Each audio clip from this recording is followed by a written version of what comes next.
Thank you, Peter, for those most excellent remarks. Our second speaker is Wiley Sword. Wiley also has had two careers. He's a retired successful businessman, and he's a prolific author and historian of American Civil War events, as well as a world-famous collector of documents and artifacts. He's the author of many books, most notably for us today, his Tennessee trilogy, Bloody April, The Battle of Shiloh, Embrace an Angry Wind, Spring Hill, Franklin, and Nashville, and finally, most importantly for us here, Mountains Touched with Fire, Chattanooga Besieged. Wiley's topic is One Family's Ordeal, Lieutenant Israel Ludlow. Wiley.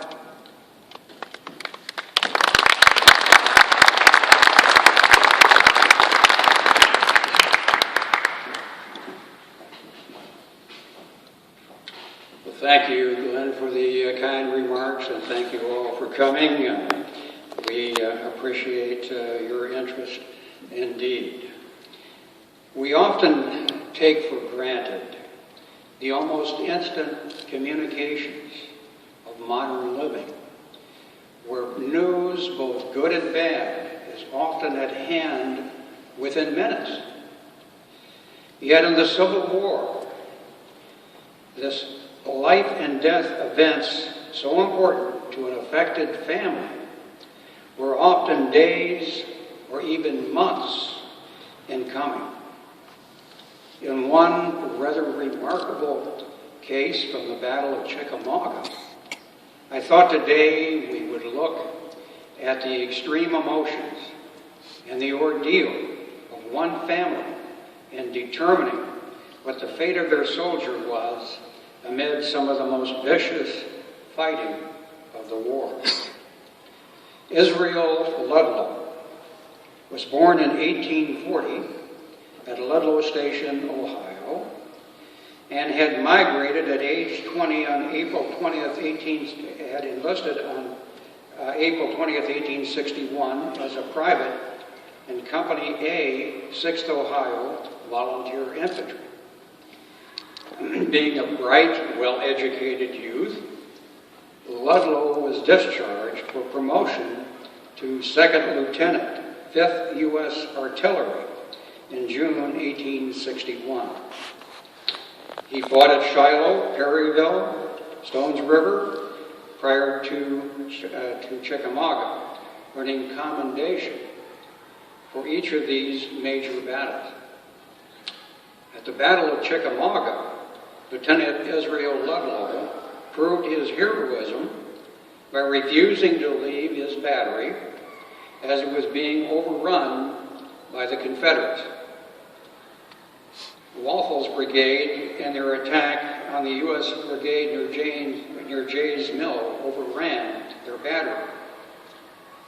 Ludlow was captured amid the wreckage of his battery, while lying down next to his guns to escape the storm of incoming rifle balls. He was struck by a minie ball in the hinge of the jaw.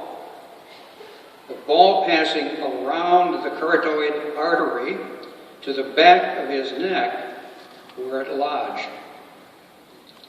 Now, Israel's older brother, J.D. Ludlow, a businessman in Ohio, soon learned that Israel had been wounded and taken prisoner at Chickamauga. Nothing further was known, and this grim news resulted in J.D. traveling to Chattanooga, where he wrote a fascinating letter to his wife about what he had discovered. He wrote, "Thank God Israel is safe, although a prisoner," as he explained. One of his sisters, Sarah Bell Dunlop Ludlow, was the third wife of Lincoln Secretary of the Treasury, Salmon P. Chase. Chase was also good friends with another of J.D.'s married sisters, Catherine Whiteman, whom he corresponded with in November 1863 regarding her brother, Lieutenant Israel Ludlow's fate while a prisoner of war at Libby Prison. Chase learned additional details about Lieutenant Ludlow, such as at one point he had attempted to escape from the battlefield, but was retaken and sent to Libby Prison in Richmond. Here he befriended a captive Union doctor, Charles Goldsborough, who was later released and brought information north about Israel. With Chase being personally involved, it was possibly through Secretary Chase's influence that Lieutenant Ludlow was exchanged at City Point, Virginia on March 10, 1864. Amazingly, they then found out that Lieutenant Ludlow had endured his entire captivity with that minie ball that had wounded him at Chickamauga still in his neck. Skilled Union surgeons soon removed the bullet from his neck, and Ludlow was promoted to first lieutenant within days of his return. Later, following a brief convalescence, Lieutenant Ludlow returned to duty, commanding Battery A, 5th U.S. Artillery, at Cold Harbor in Petersburg. He was brevetted captain March 13, 1865 for war service, and resigned July 31, 1865. After returning to Ohio to study law, Israel Ludlow moved to Fredericksburg, Texas, and was a lawyer until his death, April 28, 1873. Wrote a close friend, "He was a man to admire. His tall figure attracted attention, and his quiet, unassuming manners were highly pleasing. Brave, prompt, intelligent, and active, of him an intimate friend also said, 'I do not think he ever had an enemy, and am certain he never deserved one. His was a very fine character.'" Now, a copy of the letter that Lieutenant J.D. Ludlow wrote during his visit to Chattanooga to learn the fate of his brother is here for anyone to take a look at. J.D. proved to be a loving brother and was but a keen observer in this remarkable story. Here are a few quotes from the letter to perhaps better explain his emotions. "This is a sad war. No one can fully understand what a fearful thing a hard-fought battle is until they see and hear the poor wounded. Those killed are fortunate compared to the wounded. Israel's battery was badly located. They could not use it effectively, and the infantry that was to support them fell back because the enemy's muskets were mowing them down. That left the battery exposed to a perfect shower of musket balls, and the muskets of the enemy were within a few yards, pouring in their fire. Israel's senior officer, Lieutenant Howard M. Burnham, was killed, and the command fell upon Israel. But the other lieutenant, Joshua A. Fessenden, and the men left the guns and ran. Israel would not run, but when he found he could not work the guns, he lay down beside the guns to avoid the shower of missile balls, which the enemy continued to pour in.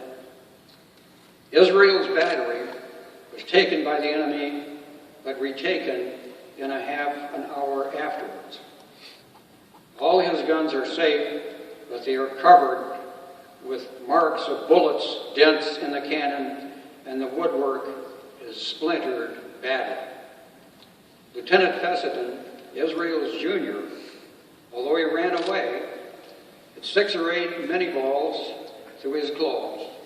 One struck his pocket, one struck his sword just at the belt, and one made a slight flesh wound on the right side near his waist.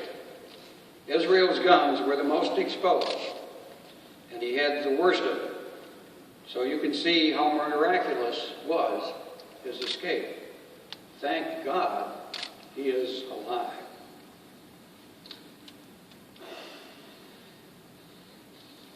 Now, that concludes the portion on Israel Ludlow, but I would like to mention that, per se, Ludlow is a very famous name in the Cincinnati area.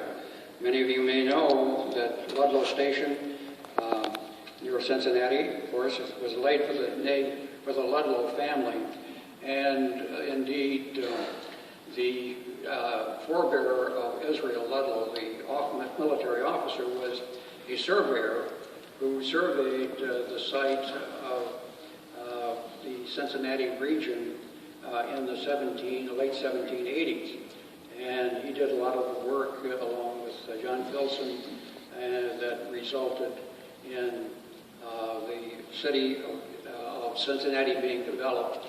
Originally it was Lozantiville, but be as it may, the Ludlow name is a famous name in history. And here, yet despite all of the fame and fortune, so to speak, that the Ludlow people had learned, here was a remarkable story of one of Ludlow's descendants that virtually has been passed into obscurity by the historic lack of prominence in this particular case.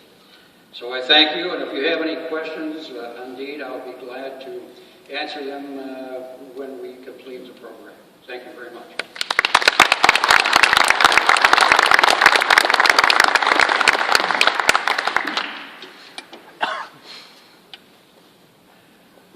On a day when you can visit your Chickamauga battlefield,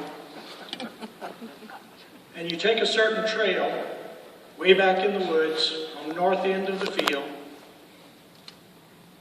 you will find 2 cannon and a large monument to the battery that is known as Burnham's Battery, that Lieutenant Ludlow fought there as well.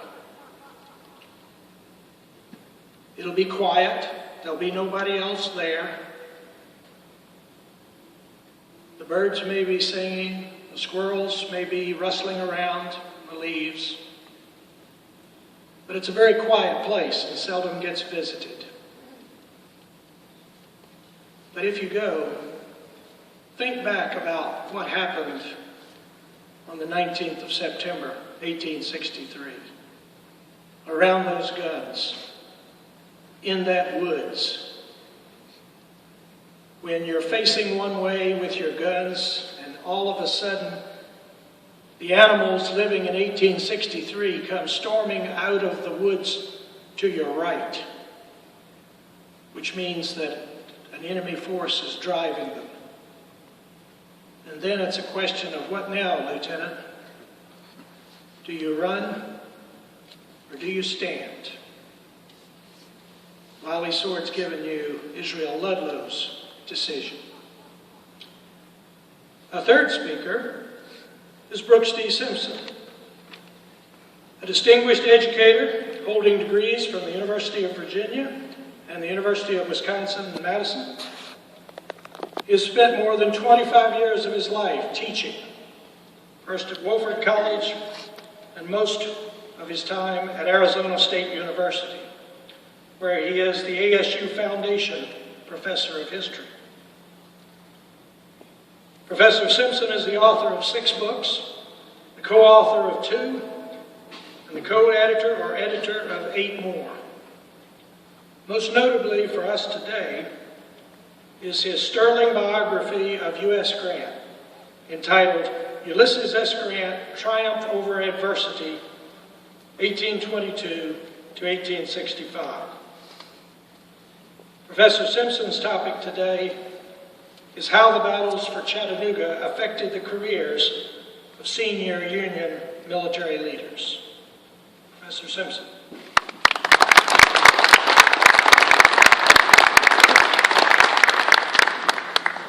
Okay, good afternoon, everyone. When I used to come to this neck of the woods often when I worked at the papers of Andrew Johnson at the University of Tennessee in Knoxville, and so it's nice to come back. Today, early this morning, Peter and I decided to pay tribute to the assault upon Orchard Knob by walking there, much like other people go to a certain battlefield in Pennsylvania and reenact a certain advance on July 3rd, 1863. We found that the trip to Orchard Knob was actually longer, somewhat more difficult, and involved navigating an entirely different sort of terrain, one occupied by, among other things, several barking dogs in front of one yard. And of course, when we got there, the gates were locked. But we walked across that field. One of the reasons I wanted to walk across that field was because Orchard Knob was the scene of a little mini-drama on November 25th, 1863, between several prominent generals, the two most prominent of which are Ulysses S. Grant and George H. Thomas, as they decided what to do on that momentous third day of the Battle of Chickamauga. In fact, if you look at this battle, what's interesting to me is that the Union won despite its generals, and the Confederates lost because of their generals, more than anything else. The men in both cases must have looked askance at their superior officers, the people they were supposed to follow, and wondered what sort of people they were told to follow. Because both high commands, Union and Confederate, the interactions among those generals, in some cases, fascinate historians of the Battle of Chattanooga more than the actual battle itself. There was something certainly dysfunctional in both high commands. Look at just briefly the Confederate command, because Peter has mentioned them before, some of the people involved. If you look at the Confederates, they actually got a personal visit from Jefferson Davis, who made a bad situation worse, as was sometimes Davis's wont. Braxton Bragg, just fighting with everybody with far more skill than he fought against people with blue uniforms. And James Longstreet, who thought he was the smartest kid on the block, and came west from the Army of Northern Virginia, inclined, gee, I'm finally going to get that independent shot I've always wanted to have, because I'm sick and tired of being in Robert E. Lee's shadow. And let's just say at the end of his experience in northern Georgia and East Tennessee, which James Longstreet became one of the few Confederate generals ever to lose a battle to Ambrose Burnside. And that in itself is something, a Lifetime Achievement Award. Longstreet, when he returned to the Army of Northern Virginia, seemed to be a very happy and content soldier to serve under Robert E. Lee again. So he, I think, learned something from his experience here that served him well later on. And so we know a little bit from what we've heard already about the dysfunctional, disputatious nature of the command relationships among the Confederates, arguments which in fact had significant impact on the ability of the Confederates to defend their position at Chattanooga. Same thing could be said for the Union command. In fact, you look at all these commands, and there'd be an excellent reality show about the dysfunctional relationships between these people, and how much they hated each other, and how much they would write about each other afterwards. And in the case of the Union High Command, you have people from three separate armies. These are the three great Union field armies of the American Civil War. And people forget that we first of all have, of course, the Army of the Cumberland, led at first by William S. Rosecrans, coming back to the city after being defeated at Chickamauga. Rosecrans himself tries to get his act together afterwards, but it doesn't help that there's a representative from Washington, D.C., Charles Dana, who telegraphs frequently to Washington and portrays an utterly confused Rosecrans. As Abraham Lincoln put it, Rosecrans was walking around like a duck hit on the head. Now, I've never actually seen a duck who's been hit on the head. And I don't recommend, no ducks were harmed in the filming of this episode. But I do think that if your president is saying that kind of stuff about you, your time in office is coming to a close. And so the impact of the Chattanooga campaign for William Rosecrans is a one-way ticket to Missouri for the rest of the war. He fades away. A general who many thought was a very promising general, an able field commander who had done a magnificent job of moving into this area in the first place and taking Chattanooga for the Union forces. He's put on the back shelf for the rest of the war.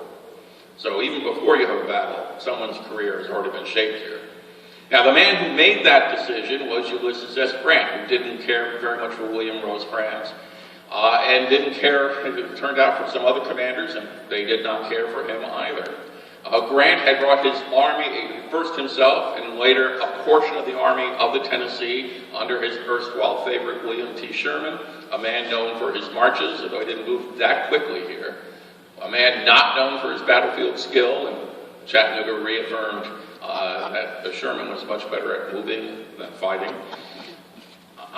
Nevertheless, Grant tended to overlook in Sherman faults that he might have focused on in others.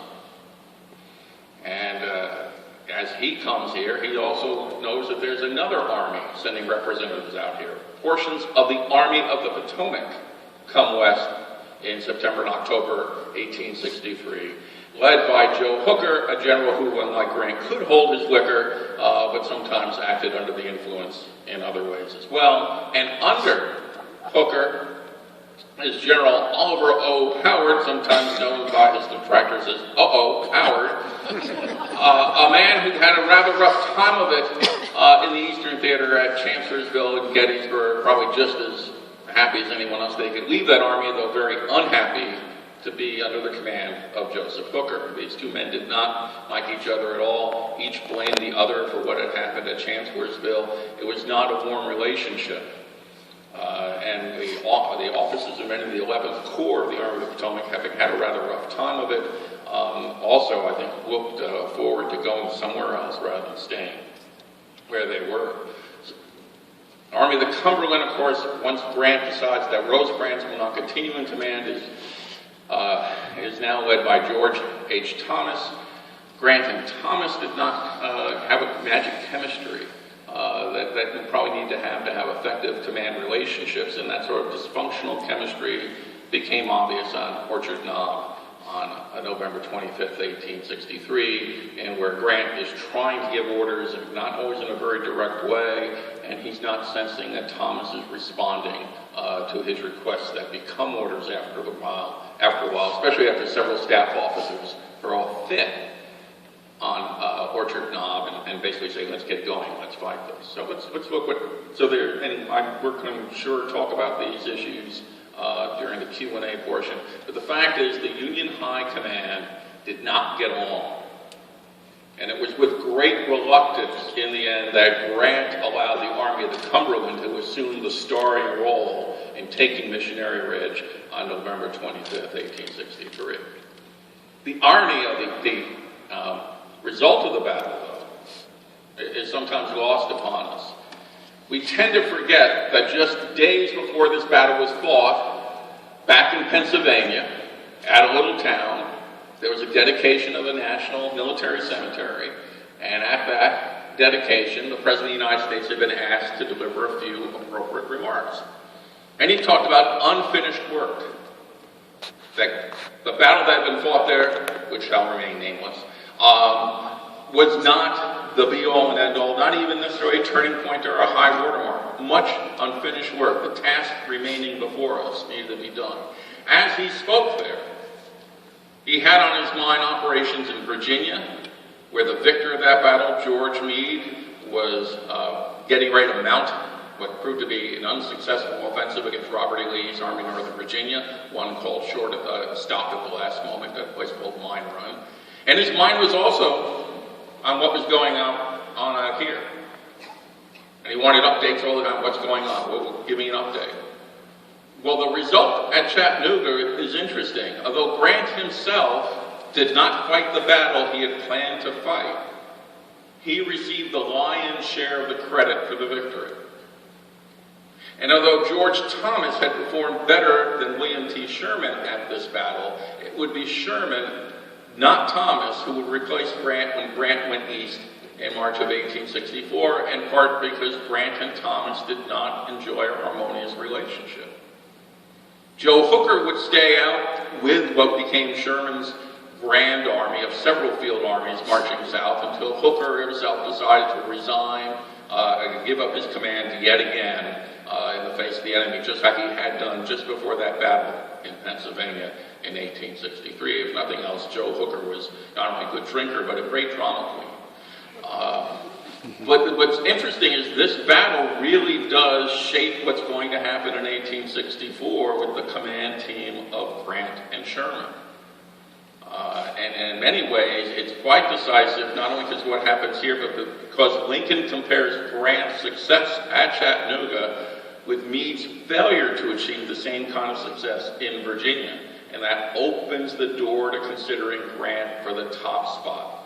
So ironically, unlike, let's say, Vicksburg, where Grant deserves far more credit for the outcome of that successful campaign, at Chattanooga, where, let's say, good luck, fate, fortune smiled upon him to a great degree, it's Chattanooga that elevates Grant to that top spot in 1864. And yet, he always knew that the administration was looking over his shoulder. One of the reasons the pursuit after Chattanooga is not as successful as it might be is because Lincoln, of course, telegraphs him, great victory, I think it's great, remember Burnside. And Grant has to go up to Knoxville, or sends Sherman up to Knoxville, only to find out that everyone had remembered Burnside, and they were being well fed, and everything was just copacetic up there in Knoxville. And if Burnside had stayed at Knoxville, it probably would have spared a lot of lives in 1864. So this battle has important outcomes for the course of the war. It establishes that launching point for the invasion of the Confederate heartland in 1864, and that also, the result, elevates Ulysses S. Grant to the top spot, command of all the armies of the United States in that critical year of 1864. Thank you very much.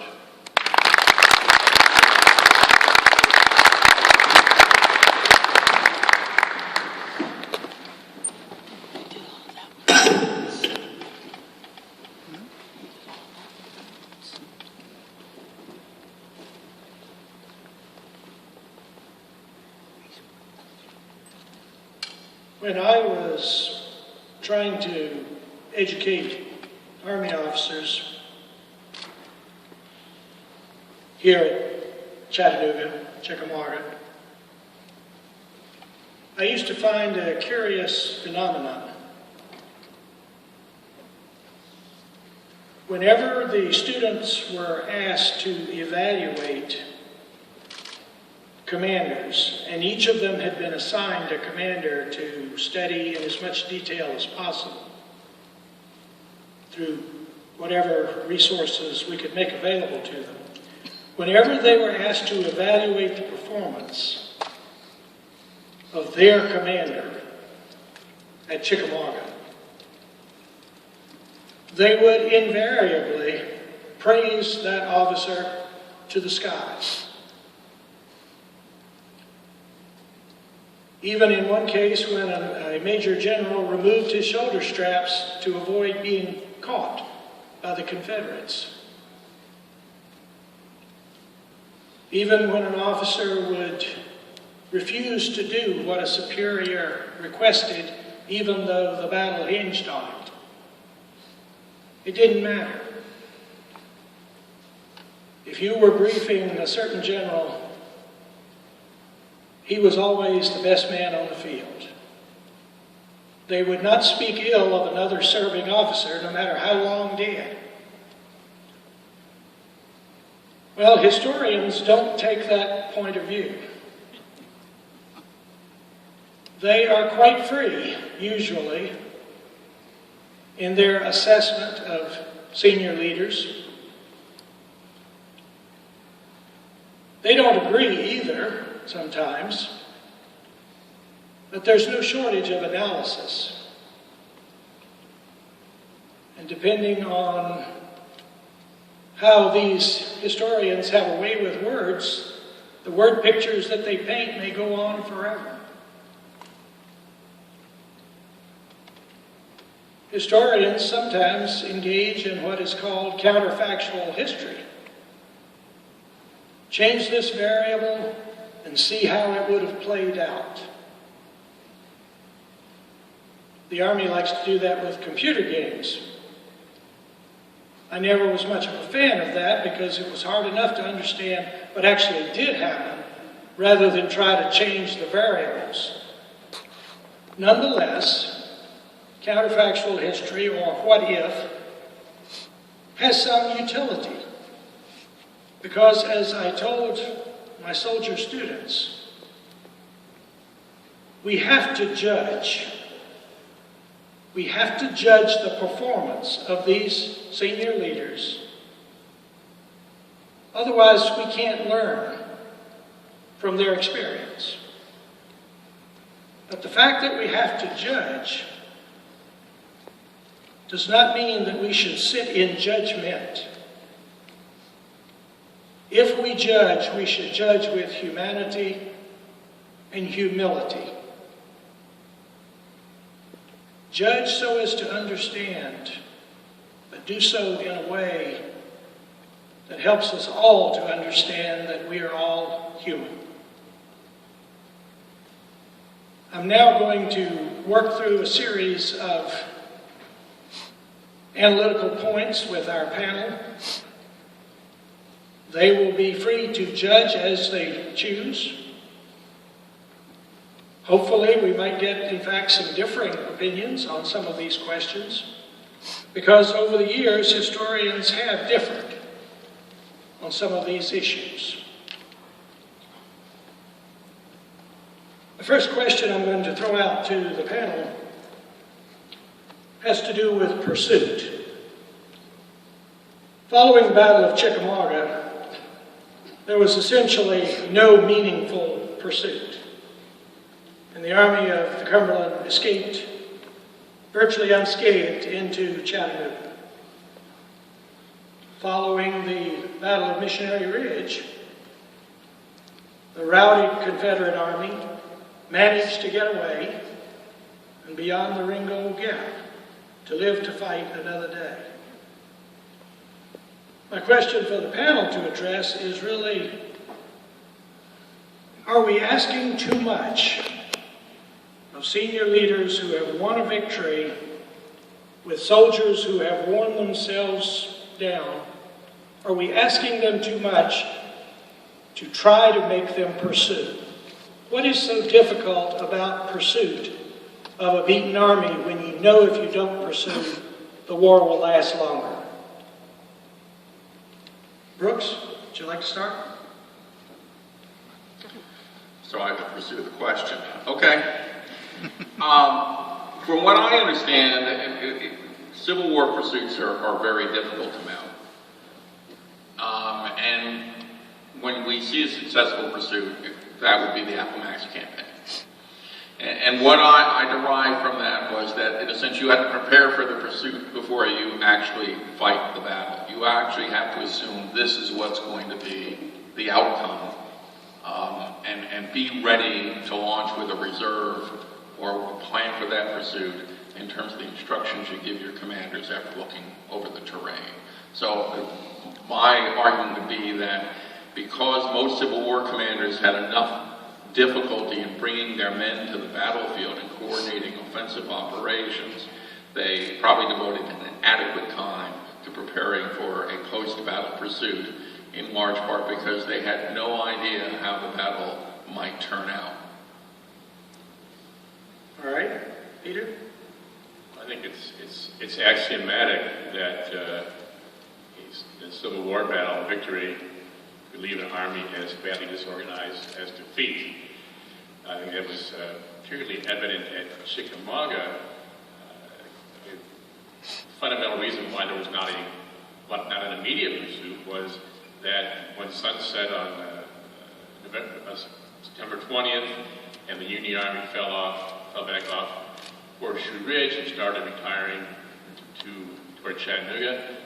The Confederate High Command did not know they had won a victory. They did not know that the Federals were gone. General Longstreet, who was charged with that part of the battlefield, went to bed assuming the Federals were still there and intending to renew the attack in the morning. General Leonidas Poe went to bed at 8 o'clock at night.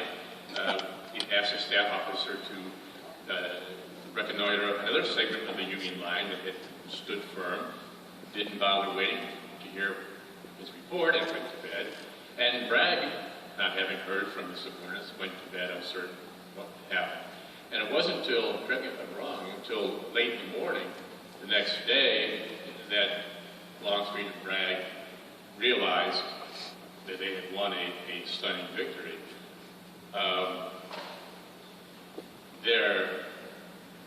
There's no question, I think, that Bragg had the means to conduct at least an effective, limited pursuit. The Union Army was badly disorganized. One Union brigade staff officer said that a single regiment of cavalry could have rode through us. And Nathan Forrest, chief of cavalry, begged Bragg to permit him to turn loose his cavalry against the disorganized Federals. Times it's always speculation, but I think the damage could have been irreparable. I don't know if that happened. So, in the case of Chickamauga, it was partly a lack of awareness. And also, there were not always the means available to pursue.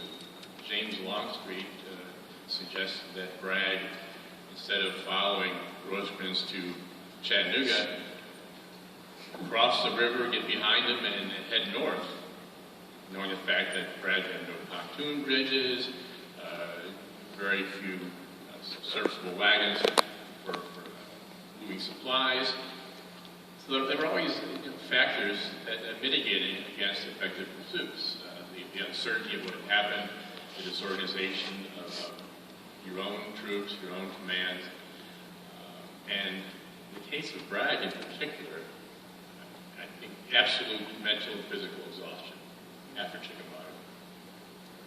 Well, indeed, just amplifying what's been said here, I think, indeed, as Peter mentioned, there was a lot of confusion, there was chaos, and this was axiomatic, I think, in terms of what would take place in any battlefield. As Brooks said, unless you have a master plan that you're following in terms of what to do after you achieve the expected victory, there is a great mass of chaos, of disruption.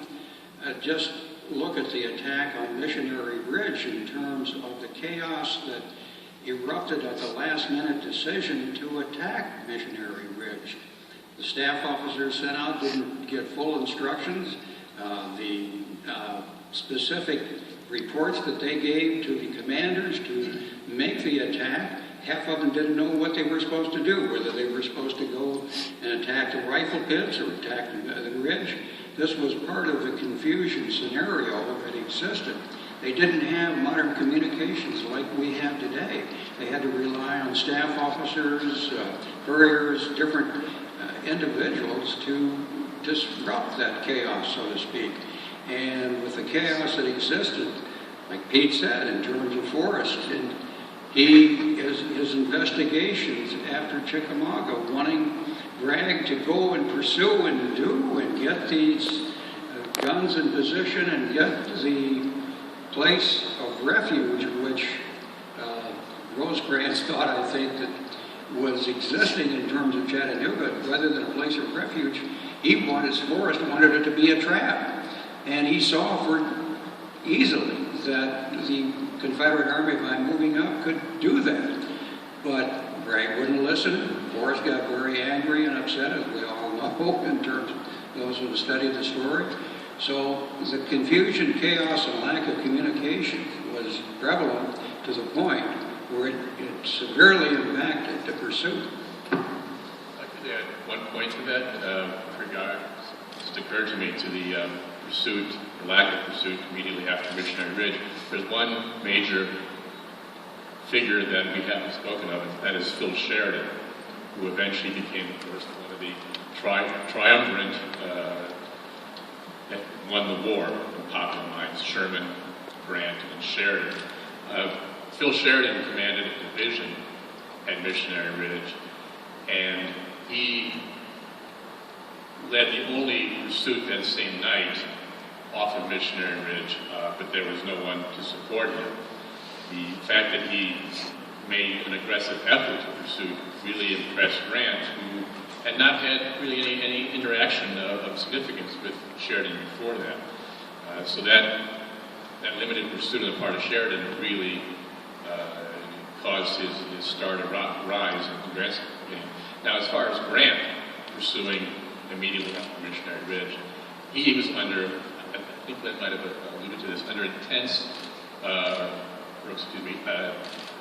pressure from Lincoln to help relieve Burnside, send reinforcements to Burnside at Knoxville.